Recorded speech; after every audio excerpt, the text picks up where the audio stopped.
Saudara. Nah, untuk meraih janji itu apa saja yang perlu dilakukan oleh Yosua? Kita belajar dari firman Tuhan ini. Yang pertama ketika saya pelajari Bapak Ibu Saudara, bangsa Israel disuruh menguduskan diri. Katakan menguduskan diri.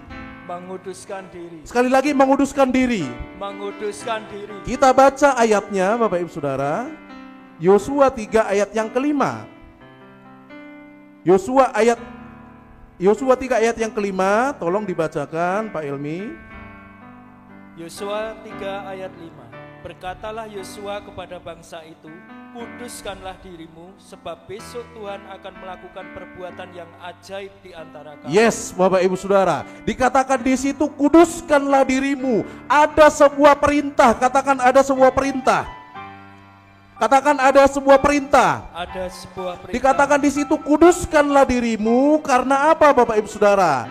Kuduskanlah dirimu karena sebab besok Tuhan akan melakukan perbuatan yang ajaib di antara kamu. Bapak Ibu Saudara, kekudusan itu tidak datang dengan sendirinya. Katakan kekudusan tidak datang dengan sendirinya. Kekudusan tidak datang dengan sendirinya. Kekudusan itu perlu usaha. Kekudusan itu perlu disiapkan Bapak Ibu Saudara. Kekudusan itu kita harus berani terpisah dari apa? Dari orang-orang dunia, dari orang-orang yang melakukan dosa. Kita harus berusaha memisahkan diri Bapak Ibu Saudara. Itu adalah arti kekudusan. Kalau dalam bahasa aslinya kados. Kados itu kudus. Orang yang akan meraih daripada janji Tuhan, biasanya kita akan disuruh menguduskan diri dulu. Karena apa? Tuhan tidak bisa melakukan karyanya kalau tanpa kekudusan Bapak Ibu Saudara. Bahkan dikatakan di ayat yang lain, tanpa kekudusan maka manusia tidak bisa melihat Allah. Berarti kekudusan itu perlu dipersiapkan. Katakan kekudusan itu perlu dipersiapkan. Kekudusan perlu dipersiapkan. Kekudusan itu perlu diusahakan. Kekudusan itu perlu diusahakan. Kekudusan itu kita harus terpisah dari orang dunia. Katakan, kekudusan itu berarti kita harus terpisah dari orang dunia. Bapak Ibu Saudara, kalau kita berbicara orang dunia, apa yang ada dalam kehidupan orang dunia? Mereka kalau orang dunia Bapak Ibu Saudara yang di luar Tuhan, mereka itu melakukan dosa adalah hal yang biasa. Betul enggak? Tetapi kita sebagai anak-anak Tuhan, sebagai orang yang sudah dipanggil menjadi milik Kristus, yang sudah dipisahkan, yang sudah dipindahkan dari maut kepada kehidupan, dari kegelapan kepada terang, apakah saudara dan saya masih melakukan dosa atau tidak? Nah, ini yang menjadi pertanyaan. Tapi mengenai firman Tuhan ini Bapak Ibu Saudara dikatakan kekudusan itu harus diperjuangkan. Kekudusan itu harus diusahakan. Maksudnya apa? Ketika ada godaan bagi saudara dan saya untuk melakukan dosa, maka saudara harus ada usaha untuk apa? Untuk menolak.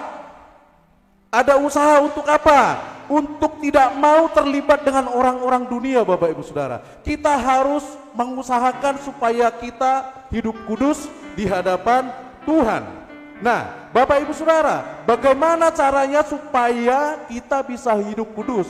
Menurut Bapak Ibu Saudara, bagaimana caranya supaya kita bisa hidup kudus? Bagaimana caranya Bapak Ibu Saudara? Supaya saudara dan saya bisa hidup kudus, bagaimana caranya? Gimana? Menjauhkan dari dosa. Coba perhatikan, bangsa Israel ketika mereka dibawa oleh Tuhan dari Mesir ke padang gurun, Bapak Ibu Saudara, hal-hal apa saja yang mereka lakukan? Hal-hal apa yang mereka lakukan? Hal-hal apa? Bangsa Israel tidak melakukan firman Tuhan, tidak melakukan perintah Tuhan. Itulah yang membuat mereka akhirnya apa? Akhirnya mereka menjauh dari Tuhan. Itulah yang membuat mereka akhirnya apa? Mengalami yang namanya penderitaan. Itulah yang menyebabkan harusnya perjalanan 40 hari menjadi 40 tahun. Gara-gara apa Bapak Ibu Saudara? Bangsa Israel tidak melakukan firman Tuhan. Berarti kekudusan itu bisa kita raih ketika kita menjadi pelaku firman Tuhan. Nah, cara yang boleh saudara dan saya lakukan supaya kita mengerti apa yang menjadi kehendak Tuhan, maka jadilah pelaku firman Tuhan. Katakan kanan kirimu, jadilah pelaku firman Tuhan. Sekali lagi katakan, jadilah pelaku firman Tuhan. Jadilah pelaku firman Tuhan. Kuduskan dirimu